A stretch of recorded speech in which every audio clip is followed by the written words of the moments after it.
Hey y'all, welcome back to my channel. I am Kia, also known as Confidently Kia on Instagram, and I came back.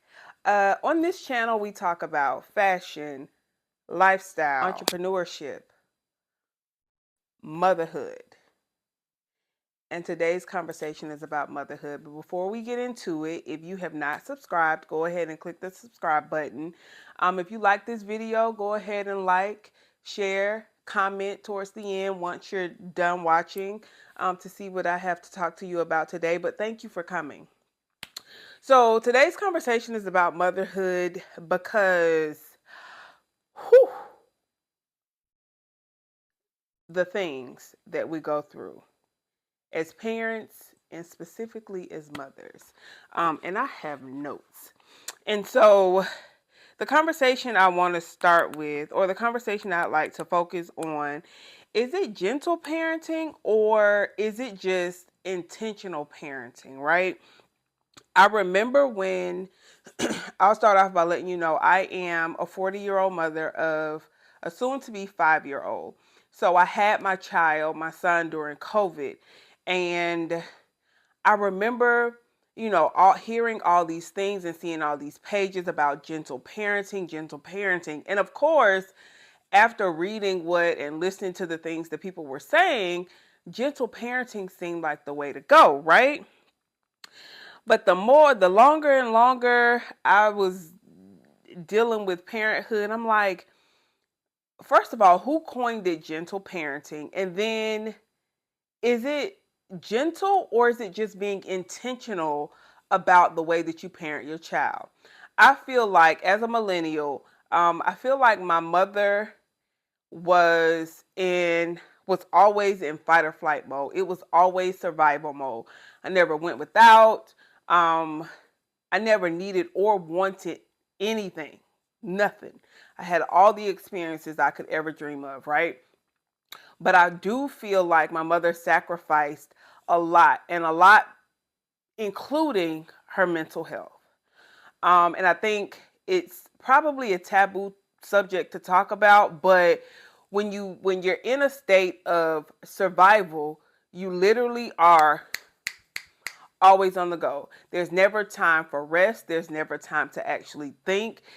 And your reactions to things, to people, to kids reflect that, right? Uh, I want it different for my child when I became a mother, right? So when I looked up what gentle parenting was, it says gentle parenting emphasizes empathy, respect, understanding, and clear boundaries, aiming to foster a strong parent-child relationship through positive reinforcement and open communication rather than punishment or reward. Okay, gentle. And then the opposite of that would be considered traditional parenting, which often relies on punishment and reward systems to control behavior. The issue I have with the word gentle parenting is that it says that we don't reward or punish, right? I don't agree with that. I don't agree with that. Because in life we get rewarded for the things that we do well, and there's a consequence which you could consider a punishment somewhere, right? And so the route that I've chosen to take, my partner and I have chosen to take when raising our child, is intentional parenting. I am grateful, if I'm being honest with you, that I was blessed to have a child in my late 30s and raising a toddler and a kid in my 40s, right? I feel like I've done the work. I know I've done the work. I know that I've been to therapy. I've addressed traumas. I have learned how to deal with the people on the outside. I've learned how to react or not react through my experiences in life. I know for a fact that our parents, baby boomers, most of them did not. So they have not addressed their traumas. There's certain things that they refuse to admit, right? And it impacts how they raise and how they respond to their children. I want it differently. And not that the way that they did it was horrible. It's just that when you know better, you do better, right? And so there are intentional things that we do as a family, and I do as a mother, and I am very intentional about it.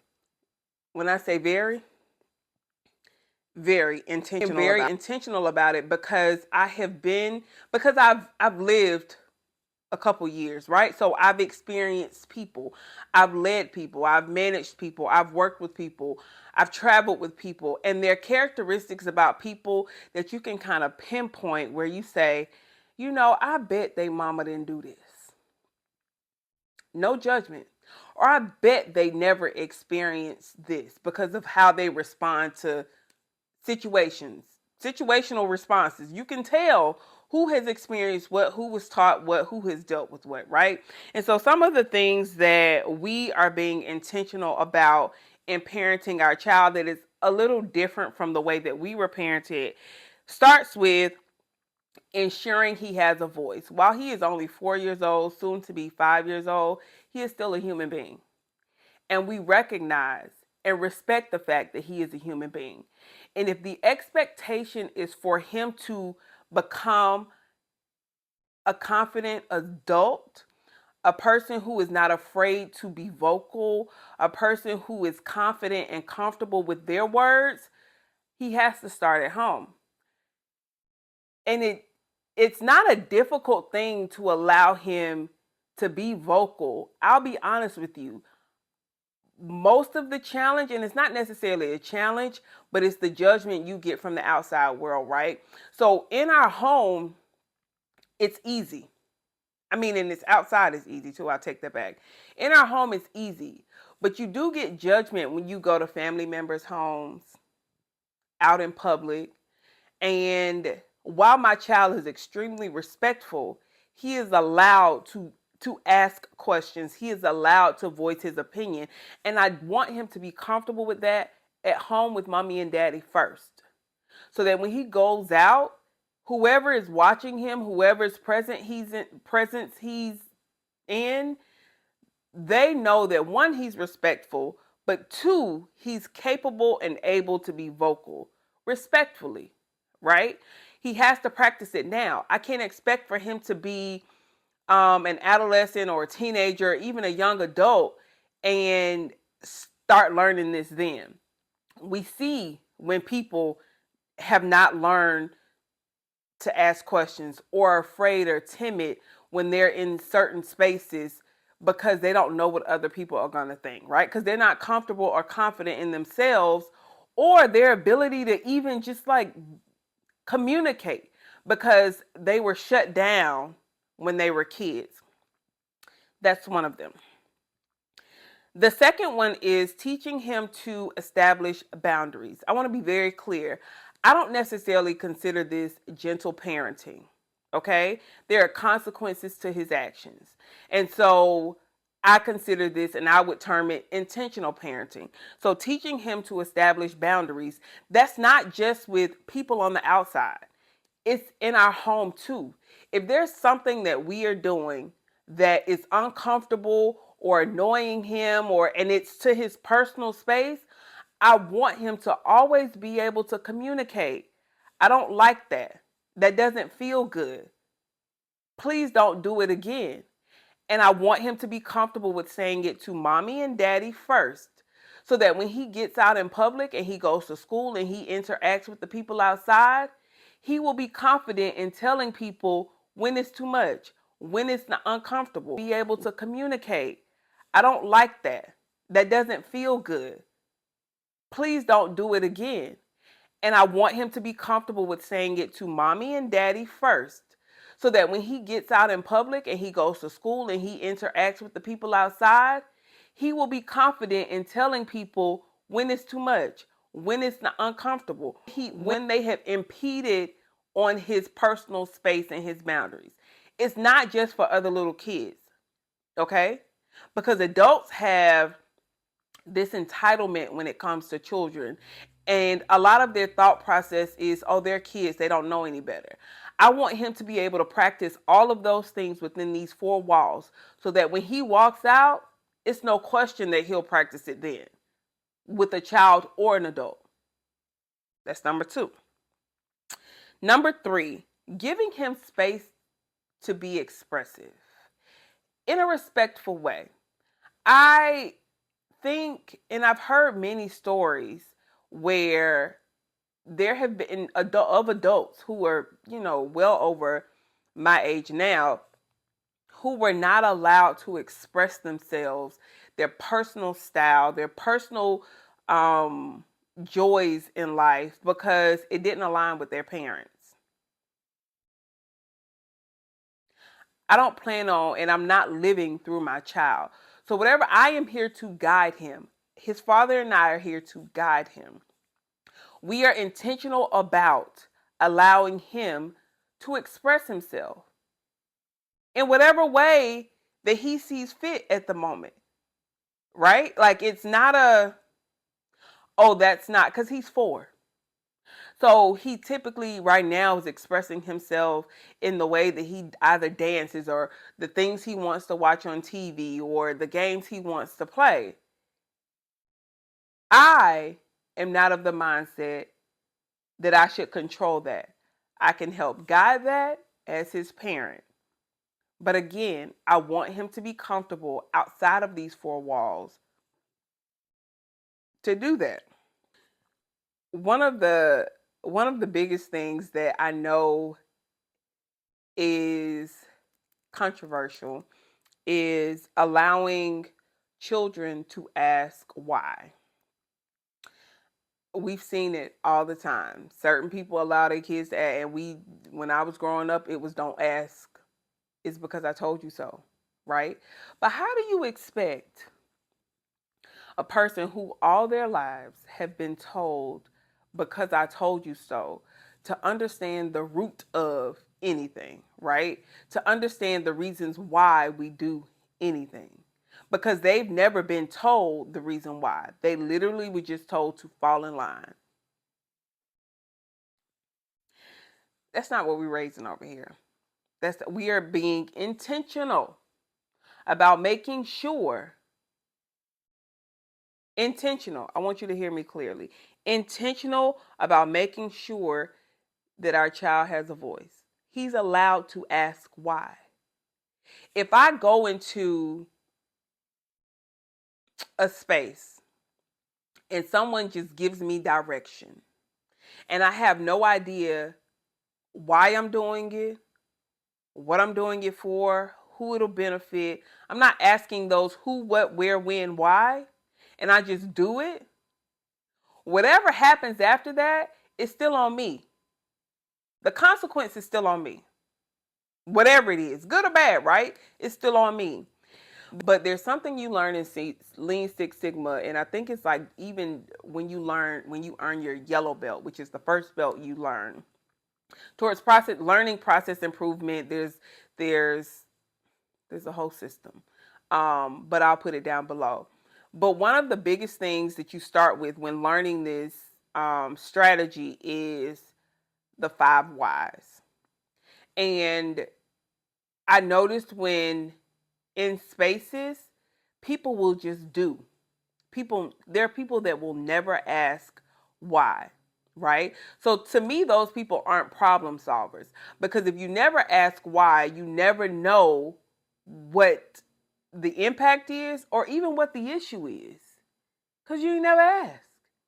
So again, we want him to be able to voice those questions, those concerns, and be vocal about those things in these 4 walls. Asking why does not mean you're being disrespectful. Asking why does not deserve a punishment. Now, when I tell you why and you still don't agree, that's a different situation. Because I'll be honest, there could still be a conversation if you don't understand.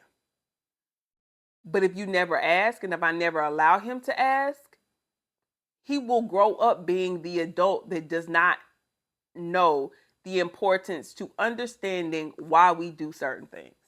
So again, we're going to practice that here. And it's not disrespectful in this home to ask why. Or it doesn't mean that you won't have to do it. But I want you to let me know, mommy, I don't like doing X, Y, and Z. And my response is, I understand, baby. I get it. Why don't you like doing it? He'll explain. Then I'll explain why we have to do it, why it's a requirement in this house, and what he's learning from it. It's being intentional about the conversations that I have with a 4 year old, a 5 year old, so that when they do go out in the world and they become productive citizens in society, these are things that they'll take with him. Them is no them, it's just him. These are the things that he'll take with them. And he'll be comfortable in it because he would have been doing it all his life. So no one can put him in a situation and shut him down because this is a part of who he is. This is how he was brought up. The last one is a big one because um it it took a lot of or it takes a lot of me slowing down to allow him to learn, right? Me being patient to allow him to get used to whatever it is. So having slow mornings when I want him to get dressed, but I need him to hurry up. Well, that means I need to allow him more time to get dressed because I don't want to create this anxious feeling first thing in the morning. I remember it always being a rush to get to work. Now, granted, situations are different, right?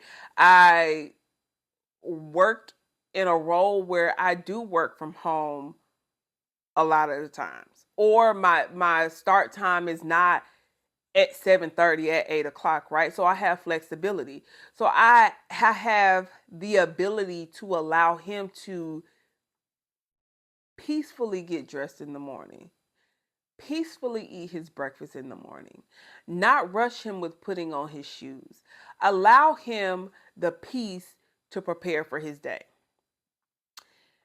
That is a critical part, I think, when starting your day, right? When you are rushing and you're anxious and you running around the house like a chicken with your head cut off, your day doesn't start out right, kid or adult, right? I want, and I am so grateful to be in a space to where I can allow that, but it wasn't just the physical part of me not having to be to work at a certain time. It took a lot or takes a lot for us to sit back and be patient with him learning to put on his clothes the right way, with him putting the socks on right, with him actually putting the shoes on. These are things that are not innate. So he has to learn to do them. And if we're rushing him every single time it's time to get dressed, you create anxiety within the child. Hell, you create anxiety in me. So sitting back sometimes and literally taking a second look from the honestly from the outside and saying, you know what, we have time. And if today we don't have a lot of time, tomorrow I'm going to make sure that we have more time than we did the day before. Because I don't want to create an anxious child. We don't want to start with anxiety first thing in the morning or with a 5 year old. I want him to be at peace. I want him to have a great start to his day. And our sole responsibility is to ensure that we are guiders for our child. We want to ensure that he is practicing the things that we believe in while he's home, that he's comfortable to express himself while he's at home, that he's comfortable to ask questions while he's home. We want him to be an adult years and years down the line who is confident with problem solving because they ask the questions, who is confident with being vocal and can't be talked down to or manipulated easily, who is comfortable with setting boundaries no matter who you are. The judgment will be there. But intentional parenting, when we chose to become parents, we chose this as a lifelong journey. And it's our responsibility to raise a kid how we see fit. And so, is it gentle? I don't think so. I think it's more intentional. Intentional about a lot of things in life. Intentional about the food that we prepare, the food that we eat, the places we go, the things we consume. It's not perfect. It'll never be perfection. But if we're intentional about it, When we know better, we'll do better. With that being said, thank you guys for joining me. I hope you enjoyed the little mommyhood chat. It was something that has been on my mind, and I wanted to bring it to you. If you enjoyed this content, go ahead and click the subscribe button and the bell notification so when I upload, you won't miss it.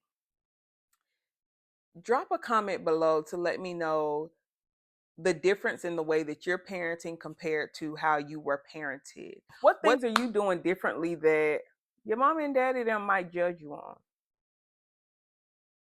Judgment will be there. What are you intentional about every day that's different from the way that you were raised, or that your friends were raised, or the way that your friends were raised? It might not be gentle, it's just a little more intentional. And I'm proud of that. I'm happy that when I became a mother, it was a goal of mine. And I think I've been doing a damn good job. So, pat myself on the back. Thank you for joining me. I appreciate you guys joining me, coming back to my channel. If you are new here, thank you for watching. If you made it to the end, it must have been a little interesting. Let me know what your thoughts are. I look forward to talking to y'all again very soon. Next week, I'll be here. Y'all have an awesome day. Bye bye.